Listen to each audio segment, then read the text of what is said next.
هلو حبيبتي، اخبارك ايه؟ اتأخرتي شوية عن ميعادك بس اتس اوكي. هعديها لك كده بس عشان خاطر دي اول مرة تشرفينا. ايه الاخبار؟ معاكي سلمى عزت الستايلست اللي هتكون معاكي النهاردة. انا قريت مشكلتك.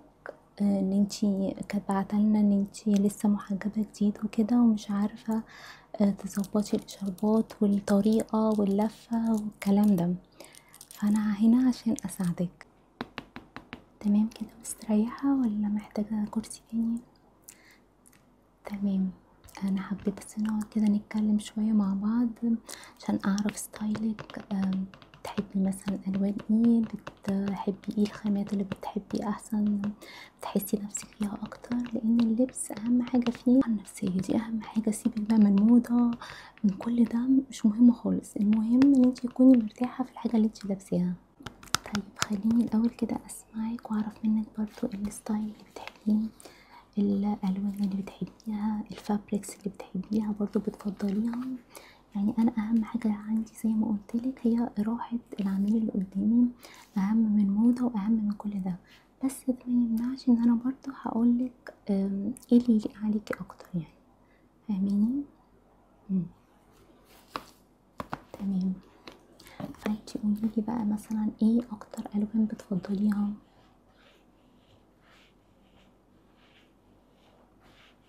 مم. تمام، يعني بتفضلي اكتر تلبسي الوان فاتحه. تمام، خلينا نكتب برضو عشان اخد الحاجات دي يعني في اعتباري وانا بختار لك الحاجه. فانت كده اول حاجه بتفضلي الالوان الفاتحه، يعني مثلا ابيض ممكن، عشان في ناس برضو بتبقى اوكي فاتح بس تقولك لا ما البسي ابيض. تمام، ابيض عادي اوكي. مم. طيب في الغوامق ما بتحبيش اي حاجه غامقه؟ اسود بس اسود طبعا ملك الالوان اكيد. تمام. اوكي. طيب بالنسبة مثلا بتحبي النقوشات في مثلا الشربات تحبي؟ لا تحبي سادة خالص؟ لابسة مثلا حاجة سادة خالص يعني زي كده تلبسي زي؟ انا كمان بفضل السادة بصراحة، يعني واضح ان احنا هيبقى ذوقنا شبه بعض. تمام، حلو اوي.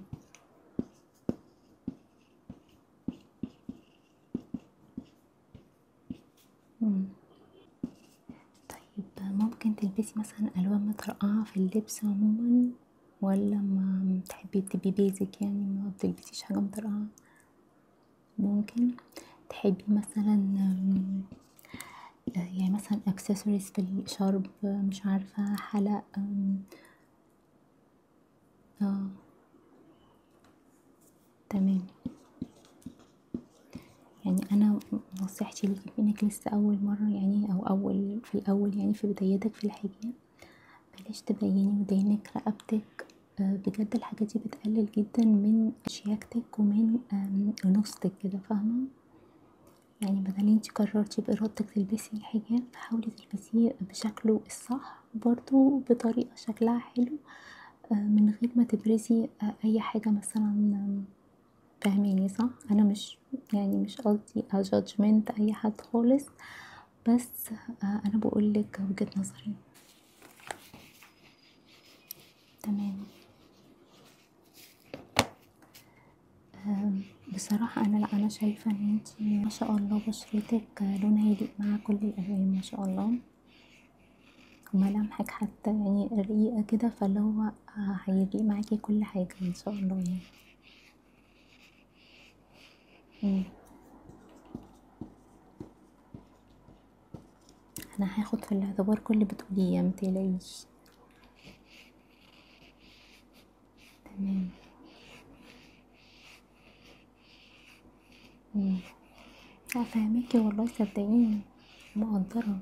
لا لا لا كلنا على فكرة في الأول يعني أنا كمان لما اتحجبت كان الكلام ده من فترة كبيرة، وكان ما كانش فيه بقى الفرايتيز الكتير دي اللي موجودة دلوقتي. كان صعب جدا انك تلاقي اصلا لبس محجبات، اللي هو لدرجة ان كان فيه بقى بدأت ظهور بقى البادي الكارينا والكلام ده، لان ما كانش في اصلا حاجات، مفيش حاجة في الصيف اسمها حاجة بكم اساسا. دي كانت من رابع المستحيلات ان انت تلاقي حاجة بكم شكلها حلو، فاهماني؟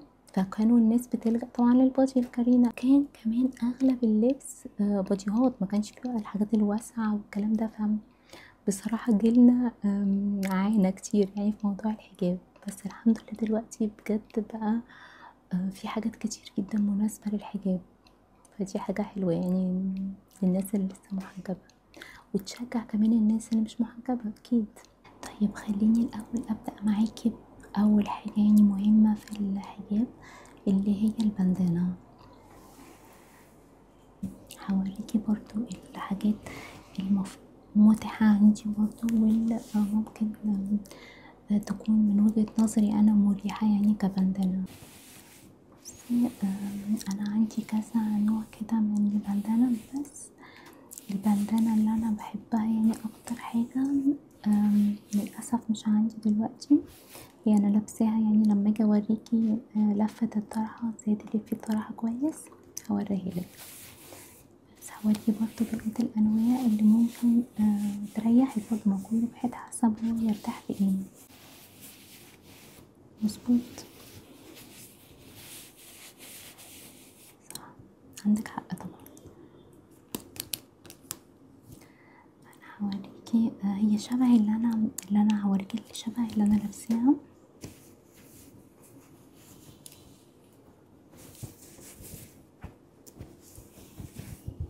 بس يعني هي دي شبه اللي انا لابساها، بس الفرق اللي انا لابساها لكر اكتر من دي، فما بتضايقش، فاهماني؟ يعني دي برضه قطن وكل حاجة ومريحة وكل حاجة، بس يعني اللكرة بتخليكي مرتاحة اكتر. وبرضه زي ما قلتلك كل ده على حسب، يعني انا قعدت فترة البس دي وكنت مرتاحة جدا فيها. يعني انا بفضل البندانة اللي هي بتكون بتتربط، بالنسبة لي انا اريح. ليه بقى؟ لان ده النوع التاني مشهور برضو، يعني دول اكتر نوعين مشهورين. النوع التاني المشهور ده اللي هو مقفول من ورا، هي حلوة جدا برضو، بس مع الوقت بتوسع، فبتقعد تتزحلق من الطرحة، فبتبقى مشكلة بقى ان انتي كل شوية تحسي عمالة تعدلي في الطرحة، فاهماني؟ دي برضو الميزة بتاعتها اكتر من الليكرا اللي بقولك عليها، ان هي بتقف شوية. ممكن في ناس بتحب الطرحة مش كده، يعني تحبها واقفة شوية، فدي ممكن تقف شوية، اللي هو سنة مش القوي اللي هو لازم. اللي دي مش عندي بصراحة، النوع ده انا مش بحبه، اللي هي بتبقى فيها هنا زي كده حاجة بتخلي الطرحة واقفة قوي، فدي بتبقى زيها برضو كده، بس دي بقى بتوقفها سنة صغيرة. لو انتي بتحبي برضو كده، على حسب كل وش طبعا يليق عليه ايه، وكل واحد زي ما قلتلك بيرتاح في ايه يعني. بصراحة انتي لازم تجربي كذا نوع لغاية ما تستقري على اللي بيريحك. بقى النوع التاني ده يعني مش بندانة، هي ممكن تتلبس لوحدها، في ناس بتلبسها لوحدها وبشكلها جميل جدا، فهي ما بتليقش عليا، بس بتليق على ناس كتير بصراحة ومريحة جدا لو انتي شخص مش بيحب الخنقة يعني، فاهماني؟ المهم هوريها لك. في منها بصراحة المريح ده اللي هو قطن، اللي هو بيبقى حلو قوي في الصيف، لو انتي بقى مسافرة مصيف او كده، اللي هي بتتلبس على طول كده، تلبيسة بيقولوا عليها، فاكرة؟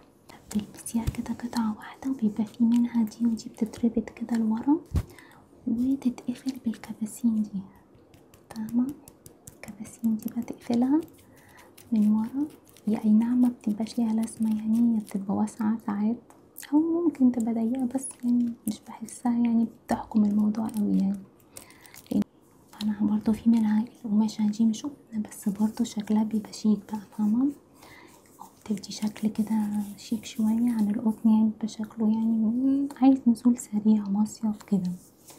لو انتي حباها برضو تلبسيها في الشتا كمان على اي هايكول، برضو بتبقى حلوة عشان ميبقاش فيه كلكعة وكده، فهي لذيذة لو لقيت عليكي تمام جدا. مش بندانة بس، اللي هي ايه، بونيه. البونيه ده اللي بيتلبس لو انتي بتحبي تعملي شعرك كيرلي، او عموما عايزة تحافظي على شعرك، فبتلبسيه. ففي منها بقى بالظبط كده زيها بس باندانا برضو عشان ما تبوظلكيش شعرك، بس هي مش عندي برضو دلوقتي، بس هتلاقي منها برضو لو انتي حابة ايه تعملي شعرك كيرلي كده، بس طبعا هي بتتزحلق، ده عيب الستان يعني. فممكن برضو تجربي لو عجبتك. طبعا الطرح والاشاربات الوان وانواع كتير يعني وفابريكس كتير، فاحنا ممكن نخليها دي السيشن الجاية اوريكي بقى الاشكال المختلفة والقماشة المختلفة، اللي هو برضو تجربي كل الانواع وتشوفي ايه اكتر نوع انت هترتاحي فيه. بس هو عموما الواحد كل فترة بتلاقيه بيرتاح في نوع. يعني انا قعدت فترة بحب جدا اللي هما الحاجات اللي بشراشيب كده من تحت بلبس غيره، فترة البس اللي هما الشيفون دول كنتش بلبس غيرهم، مع اني كنتش مثلا في فترة مش بقتنع انهم يتلبسوا في الشتا، ومع ذلك بعد كده بقيت البسهم عادي. بعدين دلوقتي بقيت ارتاح اكتر في اللي هما الليكرا دول اللي هما القطن ليكرا كده. فزي ما قلتلك هو الواحد كل وقت بيتغير وكل شوية بتحسي انك زهقتي وعايزة تغيري. ف فالحمد لله ان احنا عندنا تنوع بصراحة، ان انتي تقدري كل فترة كده تجيبي شرب حلو يغير من مودك يعني، بيفرق بجد في النفسية. جربي كده، انتي لسه جديدة فمش عارفة، بس لا جربي. برضو ممكن دلوقتي طبعا يعني خصوصا ان دلوقتي داخلين بقى البنات الجامعة وكده، لو انتي منهم انا ما سألتكيش بصراحة عندك كام سنة بس شكلك صغنونة، فانتي بيبقى حلو اوي فكرة برضو الكاب على الشارب عادي يعني، بيبقى شكله برضو لذيذ في الجامعة. بالظبط، اللون حلو فعلا فرايحي كده. انا بحب الالوان اللي هي الصيفي دي بتبقى جميلة، بس طبعا انتي في الجامعة ممكن تجيبي بقى الوان بيزك مثلا اسود ابيض جينز، اي بقى حاجة ممكن تريحك في الجامعة يعني، يكون برضو عملية. ممكن برضو اوريكي شكله.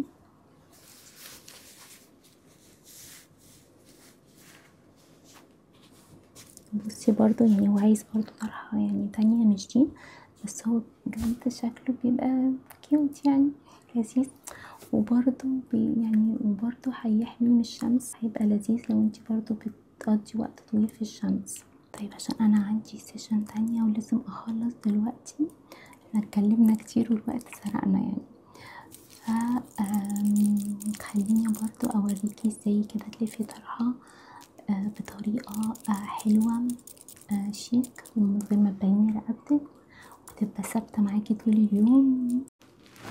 بس انا هنا لابسة اهو الباندانة اللي بقولك عليها اللي هي الليكرا وبتتربط من ورا، وعندك اللي هو عارفة الماجنتيك بين ده بحط واحدة تحت الباندانة، فاهمة؟ تحت الباندانة من هنا، وبجيب طرف الشارب كده بلفه كده وبروح مثبتاه بقى هنا بالده التاني بتاع فهيمسك، فاهماني؟ بصي ماسك ازاي ان رقبتك مش هتبان ابدا، الطرحة ماسكة كويس. نقي طبعا ماجنتيك بان يكون حلو وصغير عشان ما يضايقكيش، مش هتتحرك معاكي.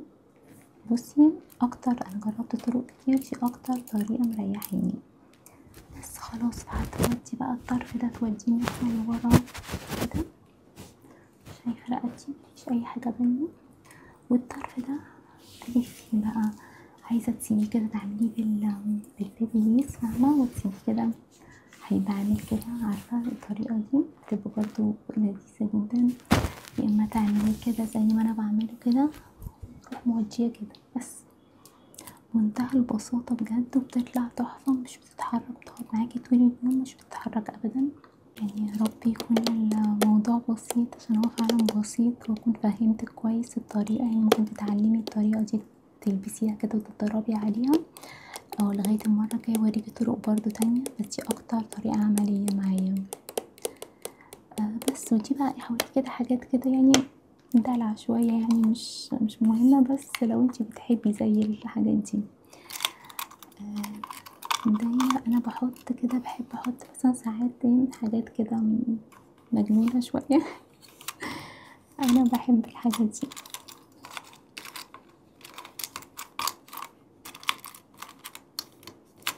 عندك بقى الورد ده عبارة عن ايه؟ عن توكة. هي توكة، بصي اللي هو الكليبس ده اللي ورا، فاهمة؟ بحب بس حاطة دي هنا كده، ومش محتاجة تداري، تحاولي تداري بس الكليبس ده كده، اللي هو مش محتاجة بقى الفلتر اللي فيه وردة، فاهمة؟ انتي عملتي فلتر اوريدي. بس الموضوع بسيط جدا، بس بتدي شكل كيوت كده ولذيذ. بس طبعا هي مش مناسبة لكل الأوقات، يعني تكوني نازلة كده نزولة لذيذة كده بالليل، مش عارفة ايه، نازلة الصبح بس رايحة البحر. لكن اعتقد في الجامعة ممكن تبقى اوفر شوية. برضو ممكن تحطي برضو في الحاجات اللي هي زي كده، زي البنس، برضو شكلها لذيذ كده وايه وكيوت، وبتدي برضو شكل حلو للطرحة. برضو تدخليها هنا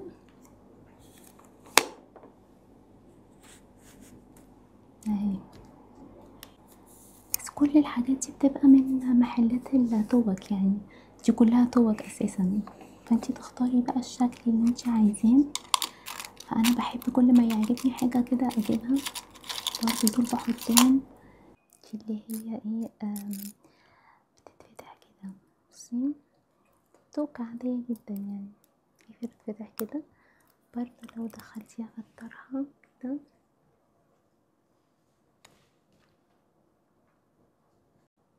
هي بعد بشكلها كده. بس يعني دول مش بيمسكوا كويس في البندانة، فهتبقى حطاها على الطرحة نفسها ممكن تبقى فاهمة، مش اللي هي ماسكة قوي، بس برضو بتثبت عادي، مش هتقع يعني، فاهماني؟ بس فانتي بتختاري بقى اي شكل انتي حباه، يعني نحاول نجدد لنفسنا كده وايه وننبسط يعني. انا مبسوطة جدا انا كنت معاكي النهاردة، وبجد هستنى السيشن الجاي عشان انا حبيتك كده، وحاسه ان احنا صحاب، وان انا قاعده بدردش مع واحده صاحبتي. ويا رب انت كمان تكوني انبسطتي معايا، متاخريش بقى السيشن الجاي، وهستناك ان شاء الله حبيبتي والله. يلا باي باي.